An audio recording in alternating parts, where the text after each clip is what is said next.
It is great to see all of you as you are arriving, and certainly there will be more people to follow, but welcome tonight. And I have just invited you to mute your volume, if you would, please, so that if you get involved in a sidebar conversation, we're not a part of it. And there is a chat feature at the bottom of your screen. So when you have questions or thoughts or ideas, whatever you want to do, just send it through chat. And Cindy and I, who will be moderating things, will be paying attention to that, and we'll invite Scott and Jen to pause and answer some questions appropriately. This is being recorded so that you know that ahead of time. If that's a problem, you can go ahead and mute your video. But I think you'll all be okay. We're friends here. And we are so glad to welcome you tonight, and especially to welcome Scott and Jen, formerly the Reverend Dr. Scott Mckenzie. He's a clergy member of our annual conference. Scott and I have known each other forever. He's also the partner and senior vice president of Horizon Stewardship. And I can attest to the fact, because I get around to a lot of churches, that he has been in and out of dozens of our congregations throughout our conference, offering very helpful resourcing and consultation work, and helping churches practice principles of generous stewardship. He is a nationally recognized leader in this field, as well as the co-author of 4 books, including co-author and author, Climb Higher, Reaching New Heights in Giving and Discipleship, Bounty, 10 Ways to Increase Giving at Your Church, The Generosity Challenge, and the author of Generosity Rising, Lead a Stewardship Revolution in Your Church. And at the end of this presentation on PowerPoint, Scott will have his website where you can order those resources, and they would be very, very helpful. And also excited to have Reverend Jennifer H. Williams, who is the pastor of Fishburne United Methodist Church and a member of our annual conference. And for the past decade has been focusing primarily on church administration, leadership development, coaching as an executive pastor. And Jen has a passion for this conversation around church finances and teaching others about the spiritual discipline of generosity. And she also serves in our jurisdiction, Northeastern jurisdiction, helping to manage up to a $2 million budget for that work that she does. So she knows of which she speaks. And she's one of the few pastors, she says, who loves to talk about and preach on money. So she's a great person to talk to if you're timid about that. And Cindy Weaver is here from the Equipping Vital Congregations office, and we're glad for her help as well.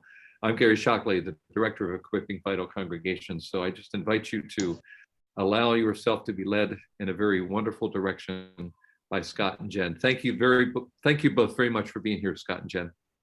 Thank you. It's exciting to be here. Look forward to sharing the next hour or so with you. And I'm thrilled to be doing this with Jen, because Jen loves generosity and stewardship, and I love working with her. And so you're going to have, I think, an enjoyable next hour, and hopefully learn a lot. Now, what I need you to all do right now is I need you to say a silent prayer that when I click on share screen, this will actually work, because we've had issues all day. Okay, so let's just join together in that time right now. Let's see how this goes. We okay? Hey, You are good to go. there we go. Thank you. So, we've just come off of, well, let's be honest, we haven't come off of it. We're still, I guess, in the midst of pandemic. It's been an interesting year and a half for you, hasn't it, in your churches? And it's that time of year where we start to talk about budgets and what's going to happen in 2022.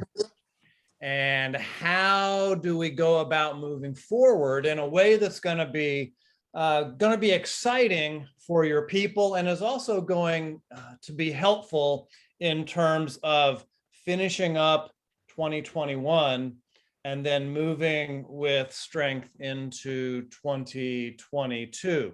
And that's what Jen and I want to be able to share with you, just some ideas on how you might be able to do that. Now, before we get into the serious stuff, the other thing I like about Jen is she also likes motorcycles. Now, I have a confession to make. The one that I am sitting on is not mine. I wish it was.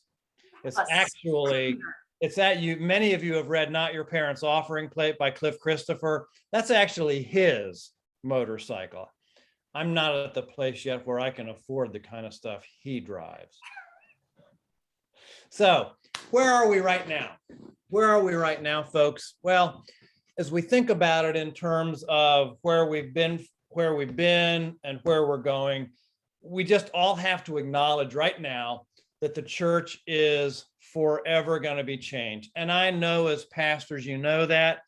I also know that you have plenty of people in your churches that wish that wasn't the case. We have a whole lot of people who really want to go back to Egypt, but it's not going to happen. We also know that where we are right now is in a place where ministry needs and opportunities are, and I would put in the word changing and increasing. They are both changing and increasing, and that doing it the same way is not going to be an option. It's not going to be an option for us as we move forward. But in light of that, there are some things that I really want you to hang on to. One, I want you to hang on to the fact that you and your people have a calling, that you are called by God to be where you are in ministry, that you are called to be that light in the darkness, and that in spite of what we may think, you have resources. You have resources. There are people in your churches that are able to help you fund ministry and do what God is calling you to do. Maybe not do everything you want to do, but I do believe with my heart that you have the resources to do what God is calling you to do. And that you have a community and a world, boy, right now that just desperately needs what you offer. And the last thing that remains true is you have a story. You have stories to tell. One of the things I've discovered in 25 years of doing this work is that churches just usually don't do a very good job of telling their story of people's lives being changed and impacted. So as we think about, Scott, if I can interject just one thing there. Along with the story, we are now, it's tough to say competing for dollars, but so many other nonprofits have gotten really good at telling their story. Yep. And one area to learn and to understand more about that is check out the videos, the end of the year reports of the nonprofits that you may support, and learn how to communicate that better. Thanks. That's a great point, Jen. And the other thing I would say is just look at some of the commercials that you see. You know, right now, Chick-fil-A is running a series that are fantastic in terms of offering, that would be fantastic in terms of telling the story. You watch those St. Jude commercials, and what are they doing? They're telling the story, telling the story. So, and we're gonna talk more about that in a little bit. The first step in terms of thinking about, okay, the end is coming up, budgeting, how are we gonna do this? The first thing that I want you to think about is to come up with a way to evaluate your current plan. To think about it this way, that first of all, your vision, your ministry, and then impact. That's what you really want to be looking for: vision, ministry, and impact. Does our ministry yield impact, or does our ministry yield busyness? You know, what's happening as you go down through all that you are doing in terms of your church ministry? Impact, busyness, is it connected to vision? Is it connected to vision? Because so often when I talk with churches, it's not connected with vision. You always have to be asking yourself, and it's especially true now, you have to be asking yourself the question, why? I was in a meeting in the last couple of weeks with a church that I was coaching in terms of this process, and they were going through everything that they had on their calendar, and they were just basically transposing that into 2022. And I had to stop them and say, why? Why are you doing X, Y, and Z? What's the impact of X, Y, and Z? How is it connected to your vision, to your mission and your vision? And that's so important, and it is so easy to overlook in terms of what we're doing. A way to apply that to your budgets is to look at, as you sit down to look at where you will make an impact in each month of the year, ask the why. Andy Stanley always says, what's the why of what we do? And then put a dollar figure to it. And that's a way to begin to create, at least for the ministry portion side, the hands-on ministry, the vision-based budget. You're still going to have your fixed costs and, factor out your gas and your electricity for the year. But as you craft your on the ground ministry budget, begin to ask for everything you're budgeting for, what's the why? Amen. Amen.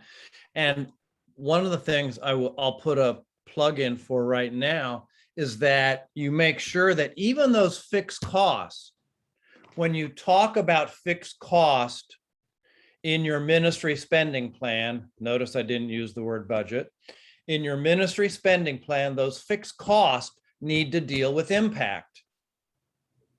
So utilities are not simply utilities. Utilities are allowing and facilitating how many children to be present throughout the year, how many NAAA groups and people to be present, because that's those fixed expenses of utilities. Okay, it's always about impact. So don't aim for being busy. Aim for effectiveness and impact in terms of ministry. And then as Jen said so well, you begin to put the budget dollars or ministry dollars around that. We're going to get to a section later as we look at what we've been through and how we're moving out, of how to communicate that. So if I don't get there, remind me, because I also have several ways to communicate the entirety of the ministry's funding plan through your vision. And that's absolutely critical. So here are some questions that you can ask as you prepare and do your evaluation. Are your ministry activities, are they vision-based, or are they more tradition-based? Because that was one of the other things I saw with this church. It had nothing to do with vision. They did it because they've always done. I mean, we've all heard that, right? We've all heard that year after year, time after time. Are they meeting internal or external needs? Oftentimes you'll find that many of your church budget dollars are really about meeting internal needs. But are you meeting internal and external needs, which would be the community and the world? Are internal, external lives being changed? And that's really, in my opinion, that's the key question. Are lives being changed? And if lives aren't being changed, then I think you have a responsibility to raise the question, do we continue? Do we continue? And then the final question, is discipleship happening as a result of the ministries that we're doing? To sit down with your people and have this kind of a discussion, it can be profound. It can really be profound for your people. So the first step is to do the evaluation. Step two is to then make the right decision, or to make a decision, if you would, in terms of what you're now going to do. And some possible decisions that you're going to be making would be, one, yeah, this is exactly what we need to be doing, and we are full speed ahead. Okay. Another decision could be, we need to be doing this. We need more money, more people. And so that becomes a focus. And then the one that's really hard is to let go, to stop, but then to start something new. Here's a little plug for church conference, and a way to use what can seem as a bureaucratic, another layer of the bureaucracy. Pastors in the Susquehanna Annual Conference have been tasked to use Mission Insight to target a new Mosaic group. Well, here in COVID and post-COVID, this is your perfect opportunity to stop. And as you look at your new ministry for your Mosaic group, what will that cost? What are the ministry dollars needed to make that happen, to begin to work that into your 2022 budget? So as you're completing one task for church conference that's required, how will that impact your ministry funding plan moving forward in 2022? Jen, that's so important, because I've worked with Mission Insight for a long time, and there is great information there. And some of you're going to have a choice to make with this. The choice is, the DS is telling me I've got to do something else. And so you'll do it, but it's not going to have any impact. Or you can take this as a real gift and say, okay, we're going to really find something. And we're actually going to have some suggestions for you in just a little bit about finding those new opportunities. But before you find the new opportunities, it's important to be able to help your people let go of some of those things that you're going to have to stop. Don't take this part lightly. If you don't help your people let go, you're going to find they're going to sabotage. There's going to be a whole lot of backbiting that goes on. I know none of you ever experience any of this, but just in case, you want to help them let go. So one of the things you do is, let's say you're stopping a particular ministry. One of the things you do is you celebrate what's happened through that ministry over the years. Okay. Find a way to celebrate. You celebrate the people who were involved in that ministry, because it's going to be difficult for them to let go. So celebrate. Express appreciation. Again, especially to those people, to the volunteers that have made it happen. And then have an opportunity somehow to say goodbye. Have an opportunity for them to actually say goodbye to the ministry that you're letting go of. And then step 3 is to find the opportunity. To find the opportunity. And Jen just indicated, identify the needs of the community. And now I'm talking both internal, again, within your church. What are some of the new needs? And gang, COVID has brought a whole bunch of new needs into the lives of each of our churches. Internal, but also external in terms of the community. And it's sitting down, using Mission Insight and using other tools to help identify. For example, what if you would do a focus group with some of your financial and ministry leaders? All of our churches typically have a handful of people who give the majority of the dollars and do the majority of the work. Wouldn't it make sense to sit down with them and find out, what are you seeing out there in the community? And what are some of the needs within our church? And begin to ask those kinds of questions. Surveys. One of the things that many of our churches did really well at the beginning of COVID were surveys. How can we help? What needs are you seeing? But in many of the churches I'm with, that asking for that kind of information has really slowed down. Well, as we think about budgeting for 2022, we need to do some more of that. And then here are some ideas that I have seen really generate some excitement in churches. To do outreach calls or contacts. How can we help? And you talk to schools,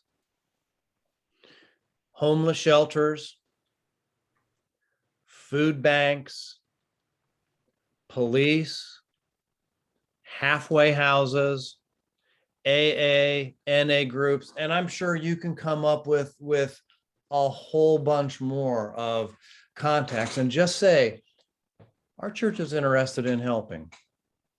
What are the needs that you're seeing in our community? So many of our churches are really doing a great job of partnering with schools. And it's fantastic. It's fantastic. But go and talk with them and get information about how you can do that. Okay, do we have any questions about this kind of evaluation process of the budget? And I've also let them know, Scott, that that we're tag teaming this, but I'll be monitoring the chat. Okay, as good. well, and there to ask questions there as well. Good. One of the things that we suggest all of our churches do, and do it ASAP, if you haven't already done it, is identify technology needs for quality online worship. Much to some of our people's chagrin, and even some of our staff, online worship is a new congregation and it's here to stay. So as you think of the budget, sorry, Scott, one thing as well, I see some of us who are on both of Jason Moore's webinars that he offered and the annual conference resourced us with. And I know he's got a new one coming out as well to help us with online worship. But think about it, this is how it will impact your budget moving forward. Now that it's there and it's its own congregation, or since I've served multi-site, I think of it as another campus. For those of you who have 2 worship services, simply think of it now as you've added a third. I know here at Fishburne, our first service is our traditional, and that time change just happened. And now our second service is our 10:30 contemporary, but that's really 2 congregations. That's our target demographic for online worship as well. And so one of the things that will impact the budget is your technology now will age every 2 to 3 years. So in addition, I'll talk later about the other ongoing things. How do you look at that for capital funds? And you can think of it 2 ways. You can budget $400 to $500 a year for a camera. And if that camera lasts an extra year, physically put those dollars aside into another fund, or simply plan to replace 1 camera every year moving forward, because the technology is going to go even more fast, and we will need to produce quality. Also, sound. Jason talked about in both of the webinars how sound is important. So as you think about your 2022 budget, when was the last time you upgraded your soundboard? If it has been 15 years, it's past time. And then your microphones as well, because the quality of your microphones will continue to impact your online worship. So how are you planning to budget for those? And one of the things that I would encourage each of you to do is if you haven't done this kind of identifying of the technology needs for your church, is do that. Get a ballpark price. Keep that in your pocket. Keep that in your desk drawer, and you will be surprised. I have had multiple churches that have told me that they had individuals come to them and say, I'm willing to pay for new sound and video equipment for online worship, because the church talked about it, realized it was important, and people have stepped up and said, we want to do that. So don't be afraid to even make that a possibility. There may even be people that would consider doing that. And it would be a great way to spend an hour over a cup of coffee talking with somebody like that about this. And as you upgrade your equipment, Scott, great point. We here at Fishburne had to upgrade everything, and we upgraded nearly everything within the first 3 to 4 months of COVID. And it was all through special donations. None of it ran through our general budget. As well, as a little aside, I'm not sure I can talk about this, but if you receive a special donation, that's called a designated gift. It does not then come out of your general budget. And here's why this is important to those of us in Susquehanna Annual Conference. Our budget and our actual spending dollars is how the annual conference calculates apportionments. So it does not calculate spending by designated gifts. All right, that's all I can say there, Scott, so I don't get in trouble. Nope, that's enough said, I think. Enough said. Jen, take it away. Okay, so here's kind of the nuts and bolts. Change your language. You have heard me say budget here, and yet in front of my congregation, I hope they don't hear me say that word. It's a plan for funding ministry funding plan, ministry spending, but make that plan. Now, Scott recommends, and I am not here yet, and I know I've heard of that. We're terminating, most of us in the church use a calendar year fiscal budget. It's the easiest. It's right after we do charge conference. But think of it as moving to a quarterly or a 6-month ministry funding plan. I don't do that, but many of us realize that giving dollars go down in the summer and giving goes way up in fourth quarter. Traditionally, we'll see what happens moving forward. So we do curb and watch our spending and purchase at targeted times. Yeah, I think, Jen, probably a better way to say that is consider evaluating your current budget and change or adapt it according to what's happening both internally and externally. And the reason we say that is we saw during the height of COVID that, churches, things just were swinging one way or the other in terms of income and expenses. And to acknowledge that and actually rework your spending plan based around that. It may not mean, more or less dollars. It may just mean a shifting, and you need to be ready to do that. Because we're in times now where 12 months, a lot changes. And especially we don't know, for those of us on the ground, you don't know who's coming back, who or when, or so yeah. If you have a mortgage, revisit the terms.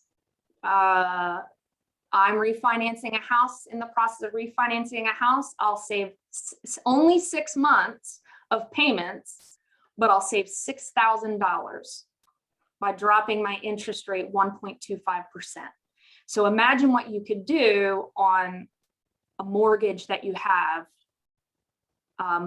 through the banks. And very important for those of you that have staff, staffing needs are changing, drastically changing. What was may not be needed. And how will you realign staff? This means making some hard decisions, placing position above people, but that vision of where the church is going. Amen. And I have a side hustle with a group called Chemistry Staffing. And we're seeing the highest rate of churches looking for people and staff members, and the highest percentage of people dropping out of ministry. So as you look at your staffing for 2022, you're considering that online pastor, but not sure. I'm sorry, we have to call them online minister because you want to hire a lay person, not a deacon or an elder. Consider it will take you 4 months to 6 months to be able to hire as well. So that will impact your budget, your plan for funding ministry. Okay, this is a brief history of where your budget may have been. I know this is kind of sums up where we've been. So we were chugging along and everything was going great until March of 2020, and then everything shut down. That impacted our actual spending on the ground. So things to keep in mind as you prepare for 2022, more importantly, as you prepare for 23 and 24. And I know that seems far off, but COVID is going to have long-term effects on our budgets and our generosity. So in March of 2020, all education stopped. We stopped printing bulletins because the bishop told us to. So you're saving on paper and printing. The last of the PPP loans went out. And even our fixed costs, what we considered our fixed costs, decreased. We didn't need to heat the building for 6 whole weeks. So then you have pandemic spending needs, right? We realized after 2 to 3 weeks, if we had the ability to worship online, oh my gosh, this isn't quality. Now what? So then we spent in new areas. Some of those new areas, like the special apps, I know the way that we do it, you can use OBX, which is a free service, but Ecamm and Realstream are more user-friendly. Well, they cost $200 a year between the two of them. That was an immediate need purchase in April that I made of 2020. But now I've added $200 minimum to my spending plan every year moving forward, at least for the foreseeable future until better apps are out there and cheap. Then I don't know how you created your 2021 plans, but I created my 2021 budget, moving everything back to normal, whatever that was, in for September. So as I created my 2021 plan, I used the third and fourth quarter of 2020 is my basis for spending and fixed costs, but then they went back up for now September moving forward. Because we also have sanitizing. Do we continue? PPE equipment, special hospitality supplies. We bought signs to make it easier. There were stickers on the floor. So now we're moving into a new normal, summer, fall 2021. Well, children's ministry is back in. So now you're spending for children's ministry. What are your Sunday school adult classes and your small groups? Are you spending for them again? When is your next push to advertise both your in-person and your online? I'm considering and have already budgeted for Advent 2021. And yet, how will I go into 2022? Where are going to be my targeted advertising moment to get the highest ROI, return on investment? Where am I going to spend to bring in and get people and discipleship? Our PPP money is drying up or has. Our fixed costs are now increasing and we're almost at normal spending again, maybe at the levels of February 2020, if not more. So here is where they get you, I like to say. Be prepared of the long-term impacts of COVID spending. Our apportionments are based upon spending. Apportionments are 2 years behind. So the apportionments that we're going to be receiving sometime this fall are going to be based on 2019-2020 spending for 2022. They're actually 2020 is going to now impact 2022. Our apportionments are going to go down because our spending went down in COVID.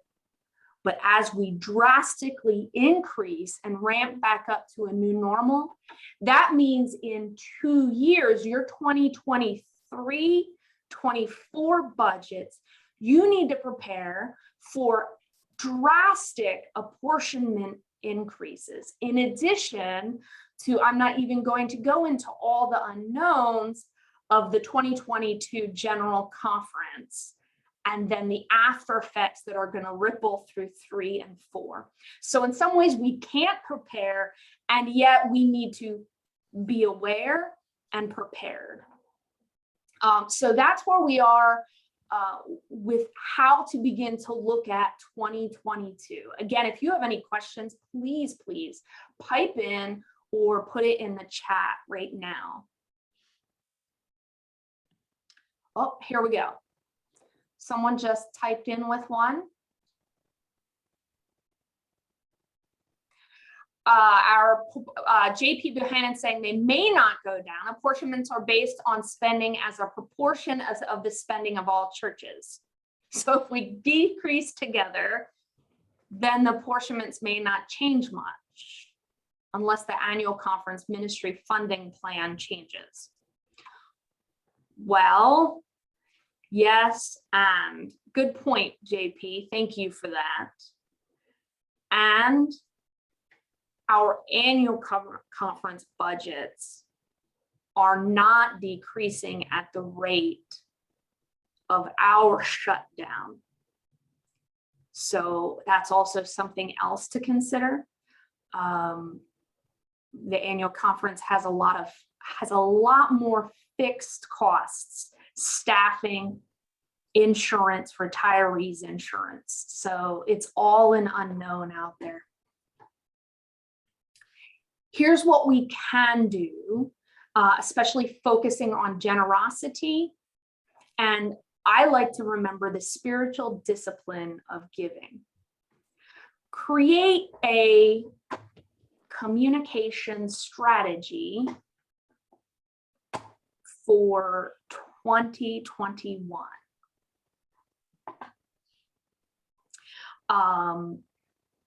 I just lost something, so if I stumbled, that's why. Okay, communicate.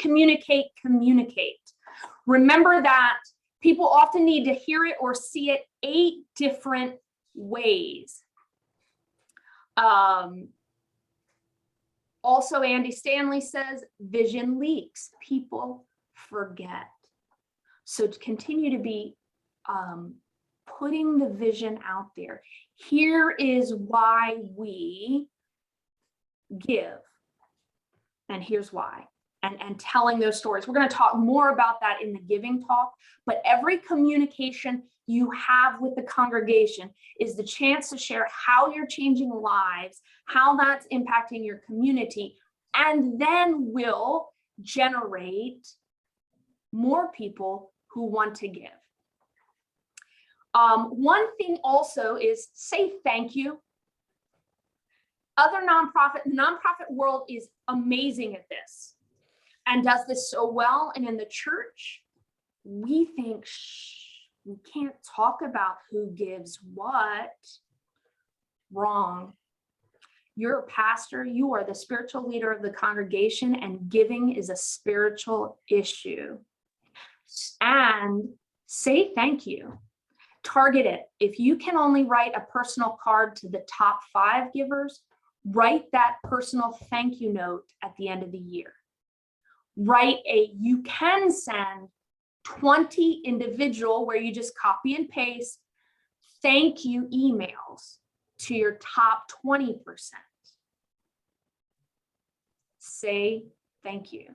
Scott, Yeah. this is your area. So Yeah, Jen, one of the things that nonprofits and they really push this is all of their research indicates that the number one reason people give a second gift is because they were thanked for the first gift.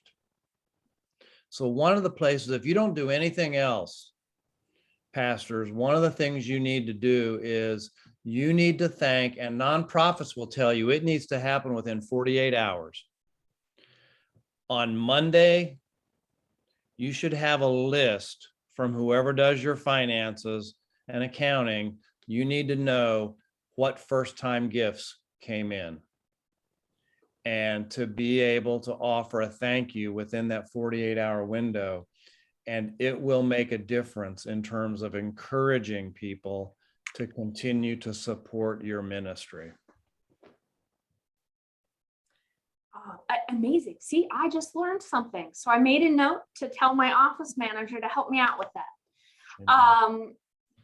And then also consider pairing generosity and discipleship tools.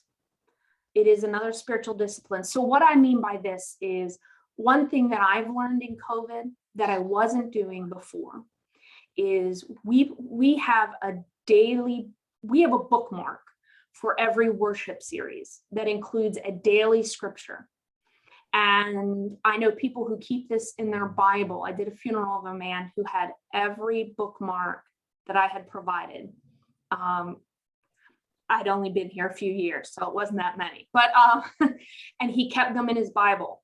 So what I have done and learned through COVID is I've first increased the number of letters I send, but every letter that directly goes in the mail, I pair with a discipleship tool. I've dropped the bookmark in.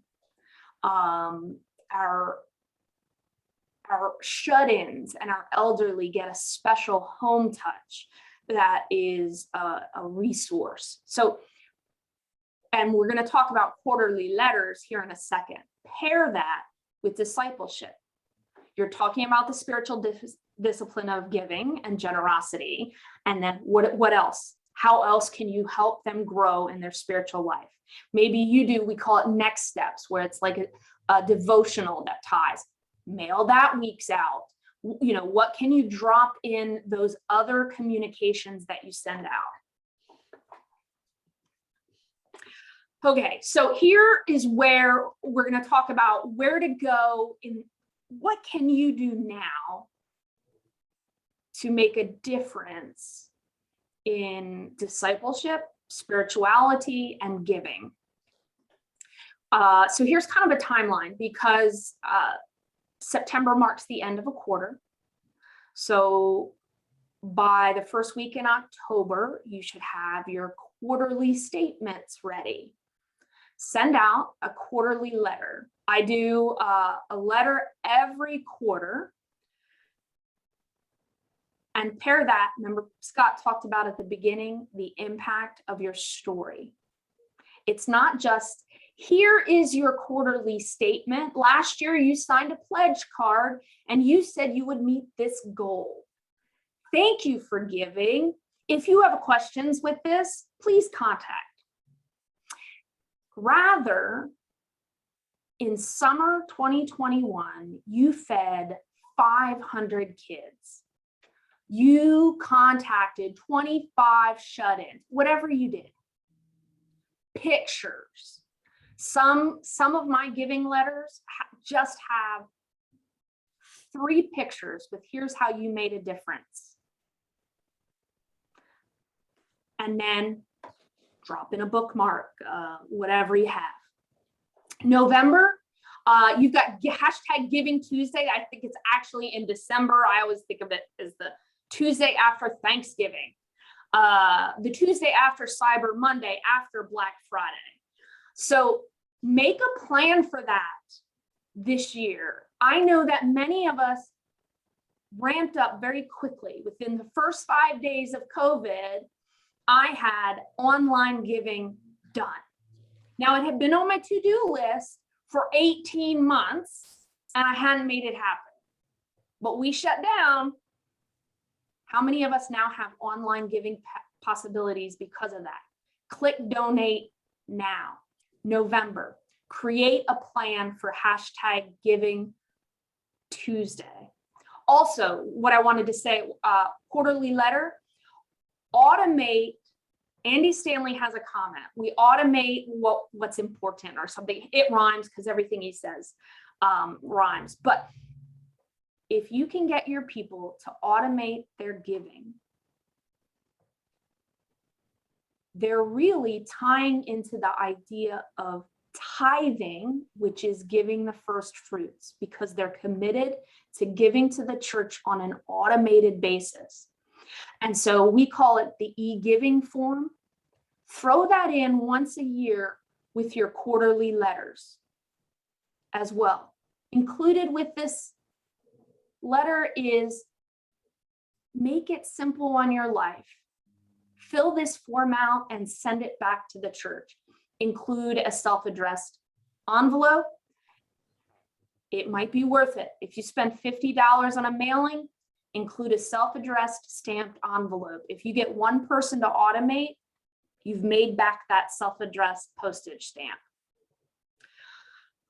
Early December, we always do an Advent invite. This is your chance to bring people back. Plan ahead. It might be a great act of faith for your church to give away your entire Christmas Eve offering. To say 100% of what we do is going to go to. Well, if you're inviting someone to church in Advent, that makes a powerful statement that the highest attended church night of the year, we're not keeping a drop. And yet, people will be impressed by your mission and vision, and it will stretch your church. So there's also an idea of a Christmas giving plan. I'm not going to tell you about that. Join our next webinar on the first Tuesday of November to know more. Cindy Weaver will be sending out a link in just a few weeks. There you go. All right, Scott, over to you. Thanks, Jen. Thank you. One of the things I want to mention, and you'll see at the end, there is on our horizons.net website, there is it's called Giving 365, and you'll see it at the end of the presentation. But I want to put in a suggestion, because we actually have on Giving 365 a how to grow your automated giving strategy. We have a mini campaign, and I have used that in churches, and it has brought in substantial numbers of people into doing automated giving.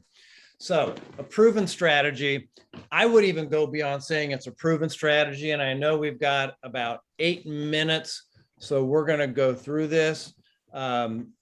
I believe there is one thing that if you do, it will make perhaps more difference than anything else, and it's the giving talk. It's the giving or offering talk.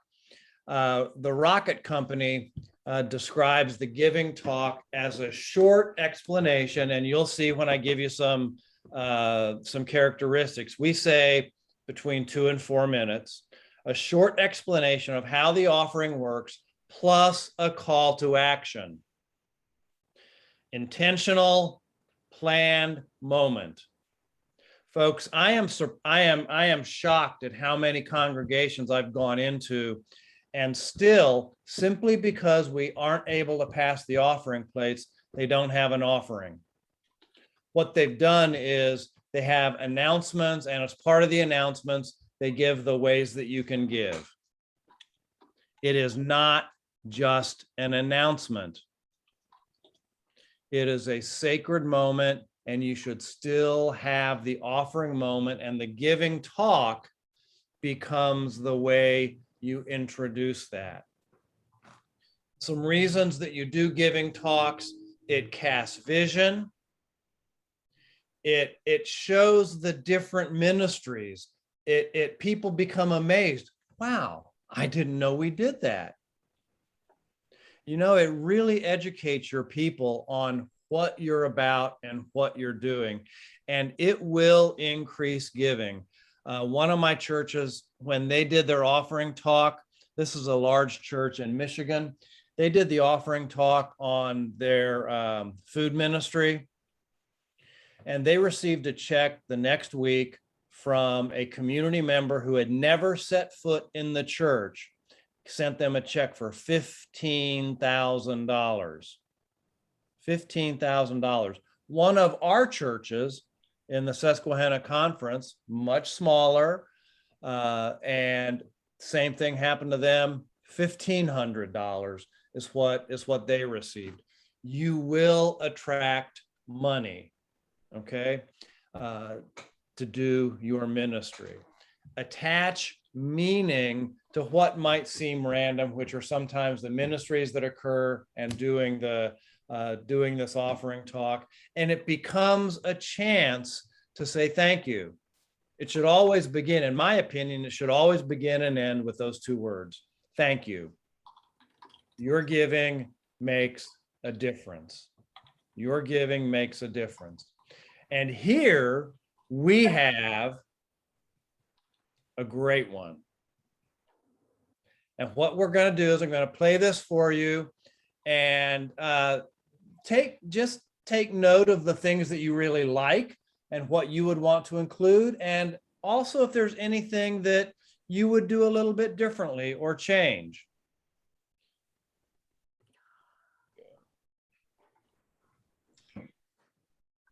A part of how we live out our faith is to give back.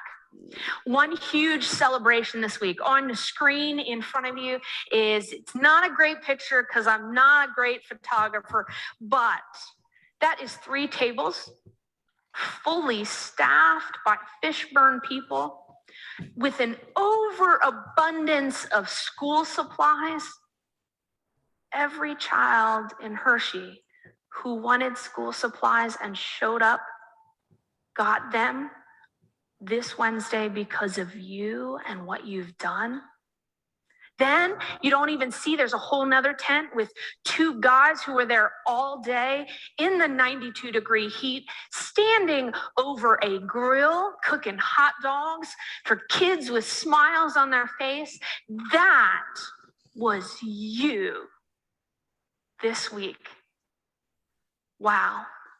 And then 200 more school supplies you provided that will now go to kids in Highspire and Steelton and Harrisburg school districts who desperately need those. Thank you, Fishburne Church. You are giving and you are in ministry. To continue to support this and so much more, You can drop your gifts in the offering plate on your way out if you're in worship. You can continue to mail those, or if you have a smart device, simply click donate now from our website. So we're going to continue with our final hymn if you'd like to stand. Okay. Jan, that was fantastic. Thank you. Was there anything, any comments that you have? I don't want to take too long, but I do want to hear if there are any thoughts that you have. And if, I don't know if people can unmute themselves. Any thoughts about that?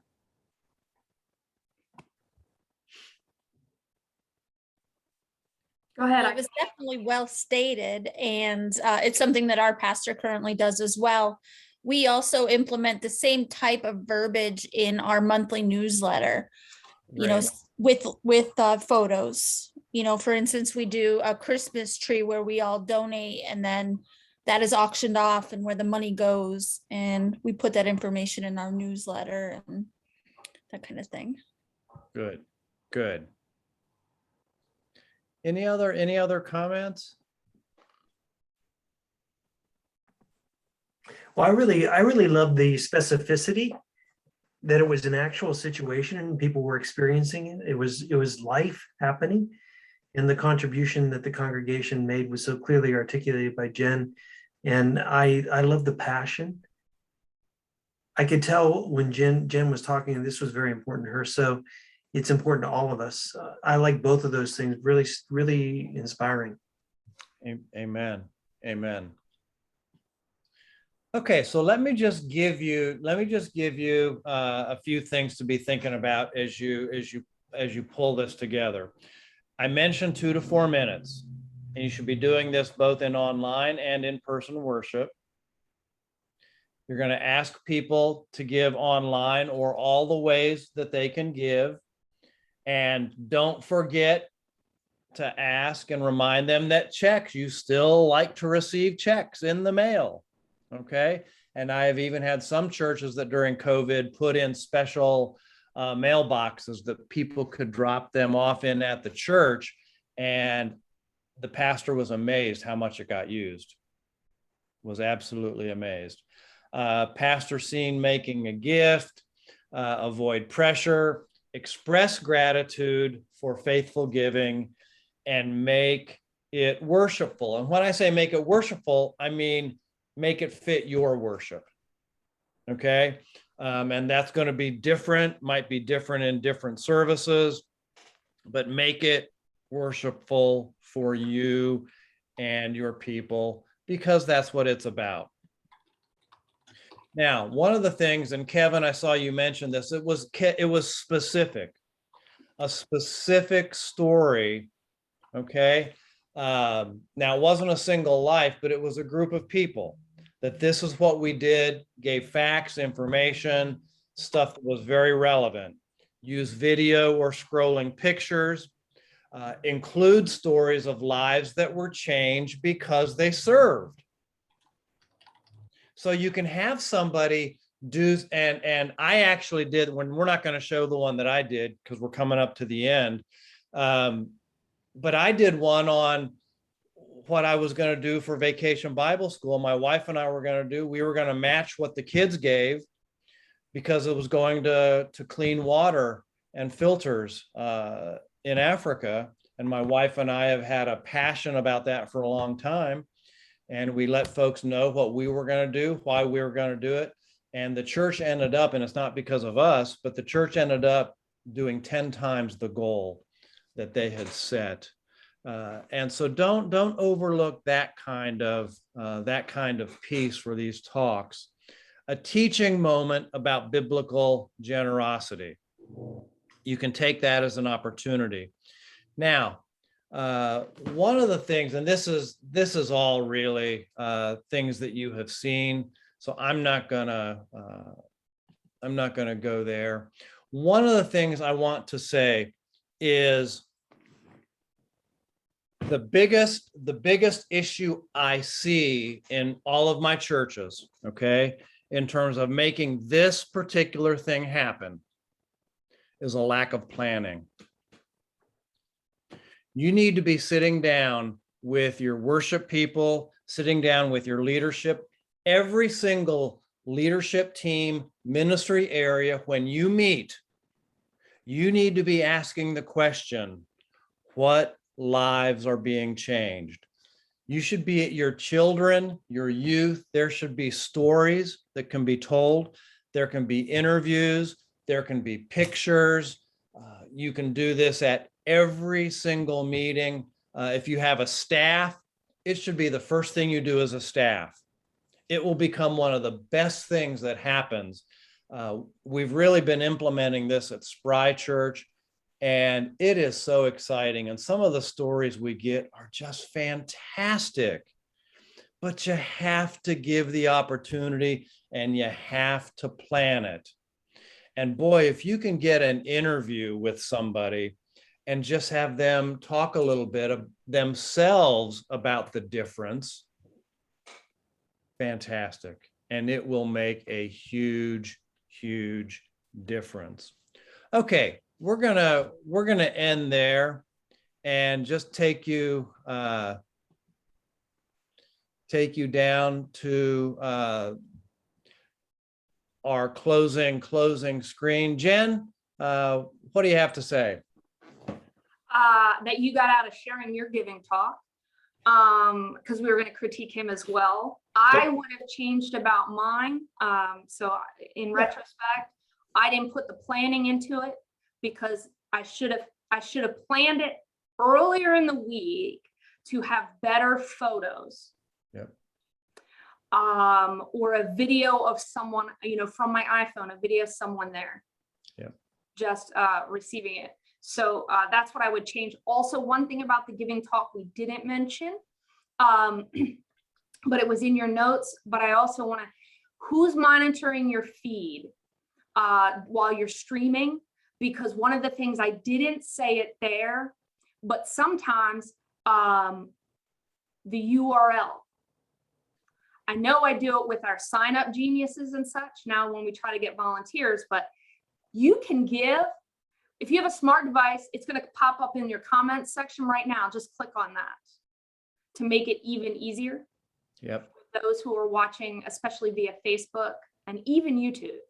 And through Real Stream, you can post to both at the same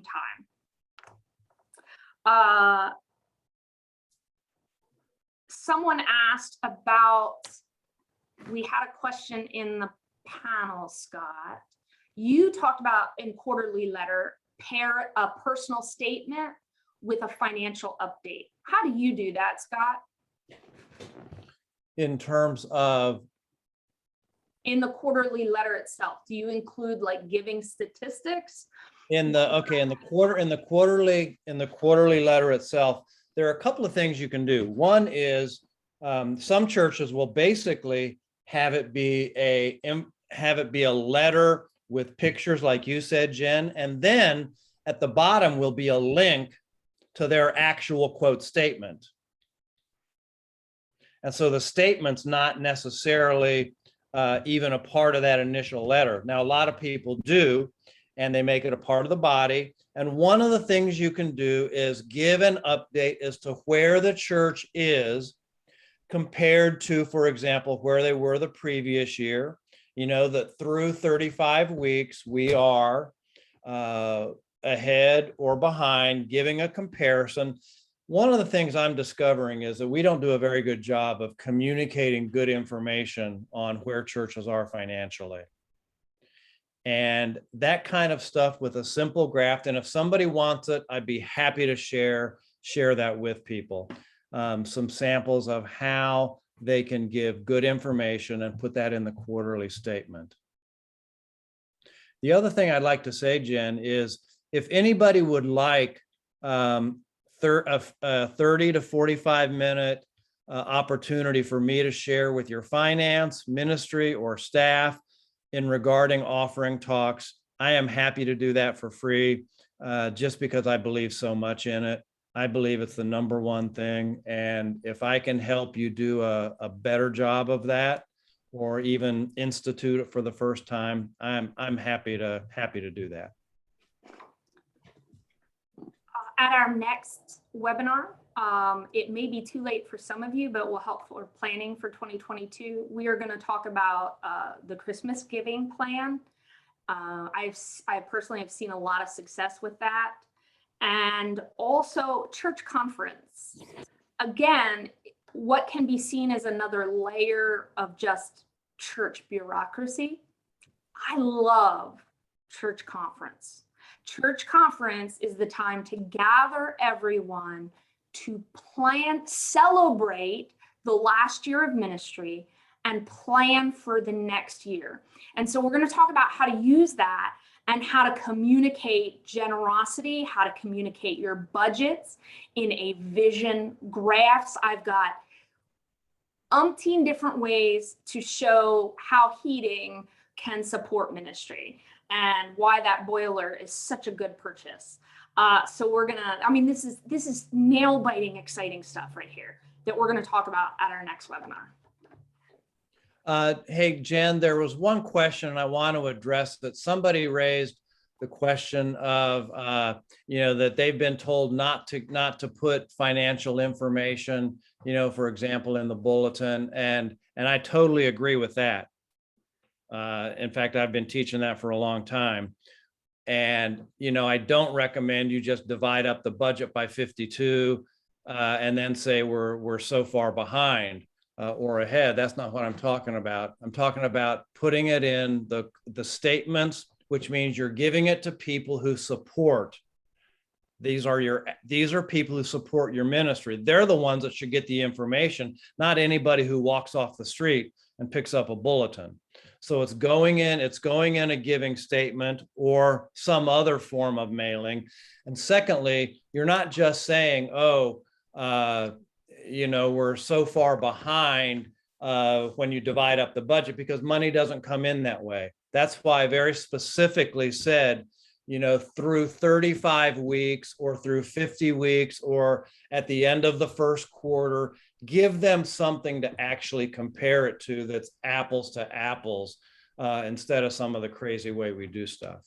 And I'm happy to talk with any of you further about that and give you some ideas, because I've had some churches that have done a really nice job. Scott, now I'm in a situation that had a unique situation. My church has had some difficulties with financial transparency prior to my arrival. So we were committed to sharing, but not oversharing, to be transparent. So our council gets from our treasurer every month comparisons of giving and spending. From now we're tracking pre-pandemic 19, 20, and 21. And so we put just a few graphs in our weekly email once a month. And it's at the bottom of the email as well. So it's only the tried and true that are going to scroll the whole way down. I think that's a great idea. And folks, if any of you are doing something and you want to say, hey, Scott or Jen, would you take a look at what I'm doing and give me your feedback? Happy to do that. Let another pair of eyes take a look at it. And I know Jen and I would be happy to do that for you and give you some samples. All right. Thank you both for your leadership tonight. And I think the solid ideas that you had, the storytelling, the connecting it to vision, connecting all of this to mission is just right on. And thank you so much for reminding us of those things. We can never hear it often enough. And I just want to remind everyone that this is being recorded. So one of the nice things about the webinar format is you can, once this is ready to drop, you can find it, you can take it to your leadership team, you can watch segments of it or all of it. You could invite people to go to the link themselves individually, talk about it at your leadership team, kind of widen the circle. And I think that will pay big dividends. So again, thank you both for this. We look forward to the next webinar. And what is the date for that? I don't have my calendar in front of me down here. We're the first Tuesday in November. Cindy's got it. Yeah, so in October, we are going to have one on the 12th. It's not first Tuesday, but the second Tuesday. But yours is November. I have it right here. November 2nd from 6 to Okay. 7. Awesome. So look forward to that.